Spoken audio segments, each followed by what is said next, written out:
Welcome to the second half of our lesson. In this part, we're going to introduce two new equations, two new ideas.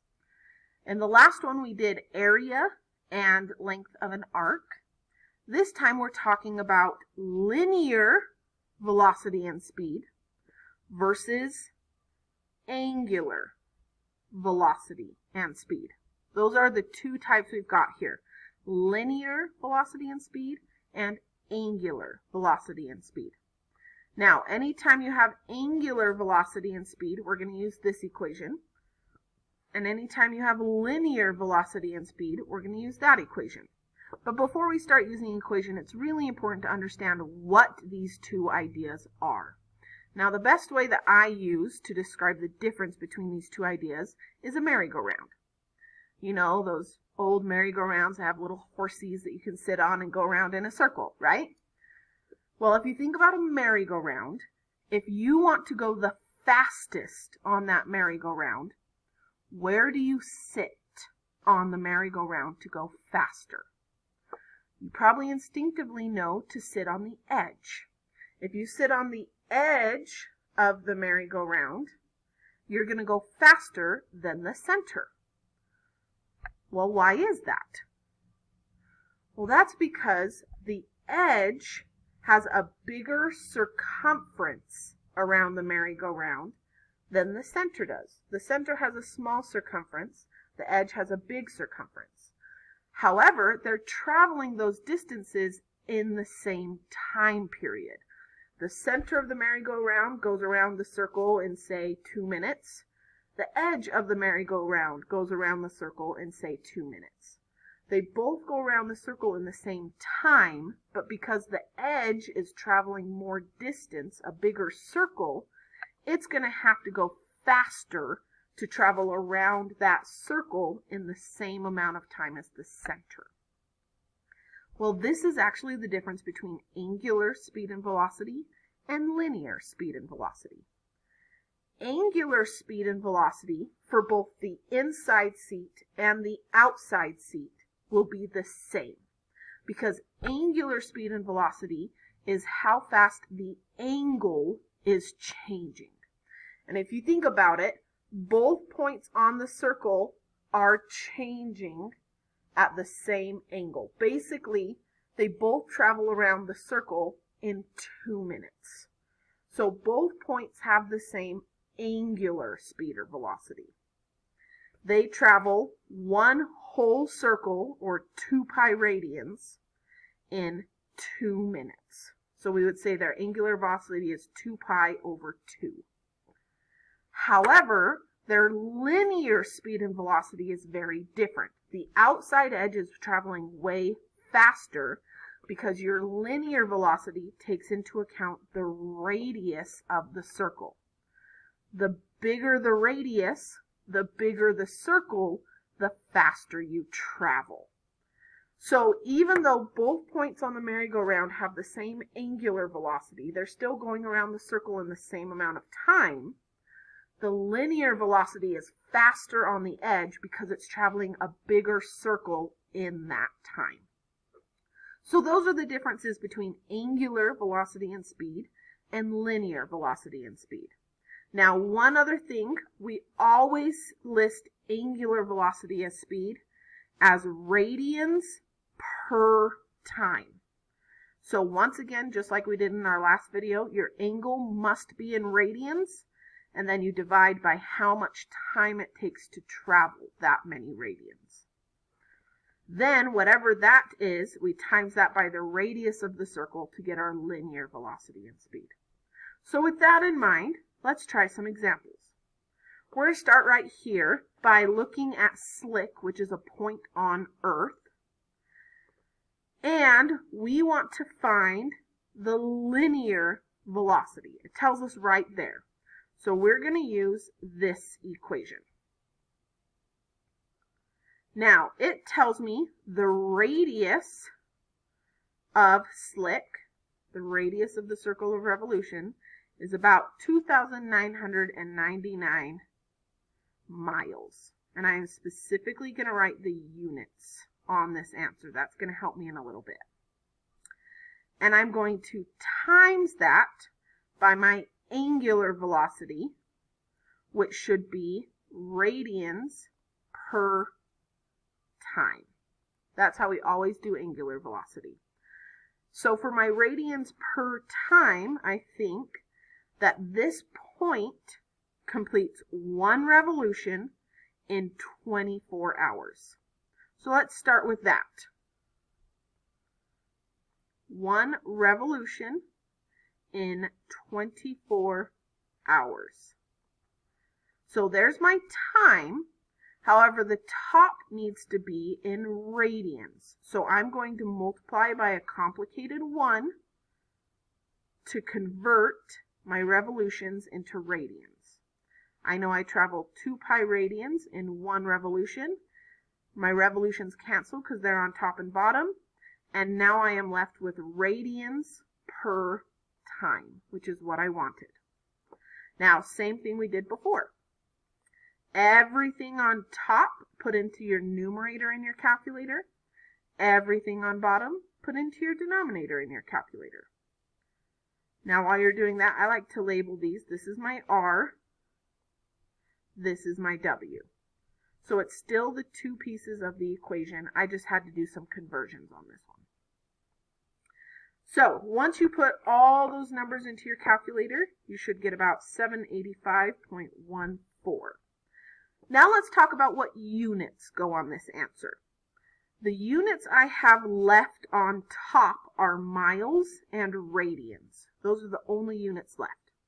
However, we don't include radians because radians are actually technically dimensionless, which is a conversation for another day.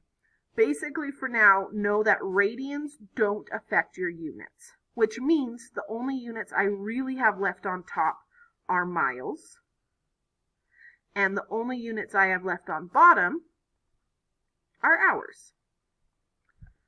So we're saying that if you are at this degrees north latitude or at Salt Lake Community College, you are actually traveling around the world at 785.14 miles an hour. Even if I'm just sitting here in my seat, it feels like I'm sitting still, I'm actually traveling at 700 and something miles an hour. And that's because you're traveling around the world as it spins. Kind of a fun problem. Let's try another one. Example 5. We have an old vinyl record. It's on a turntable rotating at 45 rotations per minute. I want to find the angular speed this time.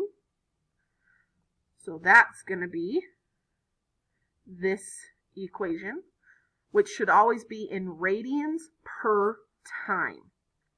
And you'll notice that the number they give me is already pretty close to that. I have 45 rotations per 1 minute. This is already per time, however, I do need to change it to radians per time. So let's multiply by a complicated looking 1, put rotations on bottom, radians on top, so my rotations cancel. I know I go 2 pi radians in 1 rotation. And now looking at what I have left, I have radians per time, which is exactly what I want for an angular speed. However, there's one problem with this. I do have radians per time, but my time is not right. If you read the instructions, it specifically wants you to have radians per second. This is not radians per second. This is radians per minute. So what I want to do is I'm going to do one more conversion where I'm going to convert this minutes into seconds. So I'm going to put minutes on top so that they will cancel, seconds on bottom because that's what I want to end up with. And I know there are 60 seconds in 1 minute. Now look at the units we have left, radians per second. That is what it told us it wanted. So now I can go into my calculator. Everything in the numerator gets multiplied on top. Everything in the denominator gets multiplied on bottom. Type that all in, and I get 4.712 radians per second, because those are the units that I'm left with.